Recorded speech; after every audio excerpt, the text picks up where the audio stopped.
Hello, so today we are going to do this problem called number of ways to reach a position after exactly k step. So this is part of this weekly contest 309 that happened this Saturday. Yeah. So the problem says we are given two positive integers, start position and end position, and we are initially at start position, and you can imagine this as in an infinite number line.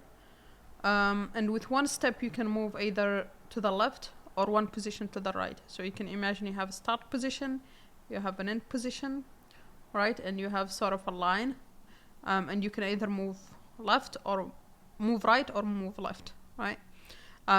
Yeah, start position can be here, and end position can be either to the right or to the left, right?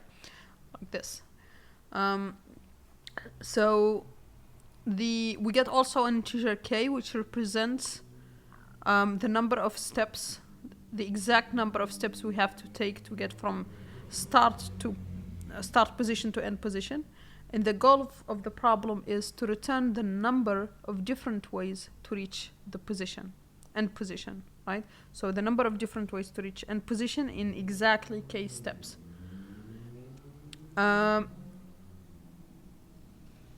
So, and we consider two ways different if the order of steps is not the same, right? Or even different. Yeah, if the order of if the steps are different or the order is different, right?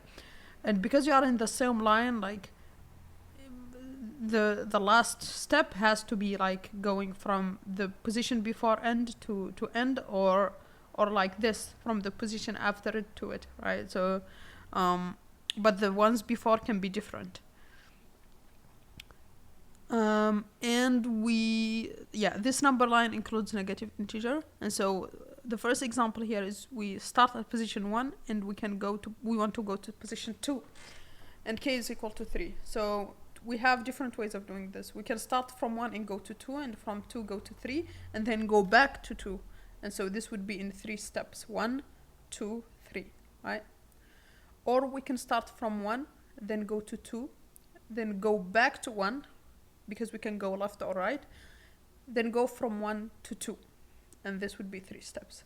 Or we can go from 1 to the left to 0, and then go back again to the 1, and then go to 2 to the right, okay? And each of these are 3 steps, and if you like draw it down and look at it, we can only do these 3 ways, and so that's what we return. If the second example is if we start from 2 and we want to go to 5 and we have 10 steps, this is impossible to do, right? Impossible to do it exactly in k steps. Because I think this is because the number of steps needs to be odd here. Yeah. Cool. Okay, so how can we solve this problem? Okay, so let's see how we can solve this. So let's suppose we have start position at position 1 and then end position at position 5, and then we have k, then the exact number of steps we can take is 5. So we can go either left or right. That's what the problem says we can do. So you can go either this direction, left or right. And so what does matter here? What matters is the distance from end position to start, right? If you start from here and just going the direction to end position, it will only take you distance, which is end position minus start position, to reach end position, right? And so that's exactly what we can do. And so let's take a look at this. So distance is end position minus start position. If you go left, what happens to distance? Well, if you go left, let's say from 1 to 0, you have to come back, right? You have to come back 1 step, so that only distance is remaining. So let's say you are at 1 here, right? With the distance to 5, right, equal to 4. If you go left, now the distance is 5, because you'd have to do 5 steps to get to 5 here, to get to the end position. But so if you go left, we increase the distance by 1. So if you go left, you increase the distance by 1. But if you go right, let's say here to 2, you decrease the distance by 1 because now you only need 3 steps to get to 5, right? 1, 2, 3. And so if you go left, it's distance plus 1. If you go right, it's distance minus 1. And what happens to k here, the number of steps you need to take? If you take 1 step, then the number of steps remaining is whatever you had, the number of steps you had minus 1, right? And that's regardless if you go left or right. So if you go left, we need to decrement the remaining number of steps, and if you go right, we need to also decrement the number of steps. And why am I showing you these two? Because these are the two sub things that we can do if we try to solve this recursively. And so let's say we solve it with the state being the distance and the remaining steps, the state of our recursive functions, which means in the initial call, distance is basically just end position minus start position, right, when we start. And then the remaining steps is k, because that's the exact number of steps we are given to be able to reach end position. Okay, and so now if we try to define our recursive function, what would be our base case? Well, when do we know we are done? We have k steps exactly. So when we no longer have, we already did k steps, then we know we are done. So since we awarded this in terms of remaining steps, and each time we subtract by 1, that means if the remaining steps is equal to 0, we are done. And now we need to think about, is this a valid way to reach end position or not? When do we know it's a valid way?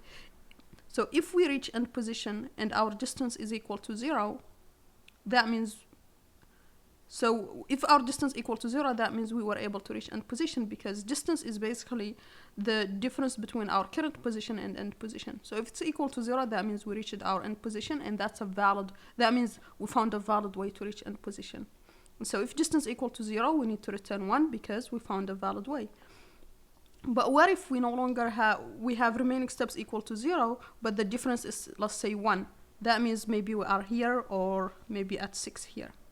And we already did 5 steps. So the distance is equal to 1. So that means this is not a valid way to reach end position, because we can no longer take any more steps because we have exactly k steps. And we didn't reach end position, so this is not a valid way, so we need to return 0. And so that's why here we return 0, right? Now, what are the two possibilities for our recursion? Well, you could either go left or right. There is no other way. And so let's just sum up all the number of ways we get from trying left and trying right. And we pass the sub-state for each of them. And so for going left, distance plus 1 and remaining steps minus 1. And for right, distance minus 1 and remaining step minus 1. And we can just return this.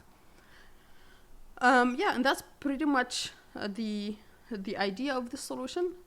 Which is basically just, since the problem says we can go left or right, just try both and use your base case to determine when we are done, right?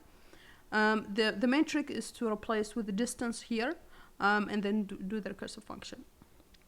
Now the problem asks us to use modulo so that we don't go out of a certain number bounds, and so in our implementation we will use that, but this is the main structure. So yeah, let's implement this and make sure it passes test cases. Okay, so I wrote down the solution that we saw in the overview here. The only thing that changes is introducing this absolute, taking the absolute value of the difference, because end position may be to the left of start position. So we need to take that into account. Yeah, and then we need one more thing to do here, which is use this mod here that the problem asks us to do for the count. And so we need to define the mod value first. And then we need to, basically we need to do it for every intermediary step. So which means here we need, when we are accounting for this, we need to take total plus this, and take this modulo mod. Right, so every time we add something, we may exceed mod, so we want to take it. So we want to apply it, right? And we do the same thing here, so this would be total plus, and we apply mod, right? Yeah, so we do this, and then we need to return total here at the end. So that's for applying math. The second thing we need to do is, because we may do this, because we do left and may come back, we may have the same, calculate the same thing twice or multiple times. So we need to cache this here. Yeah, so we cache the solution. You could also use like a memo map. Yeah, feel free to use a memo map, which basically would mean here checking if distance and rem step are in your memorization table. If they are, return that, and then also adding them before returning total here. But I'll just like use cache here for now. Yeah, so let's run this and submit.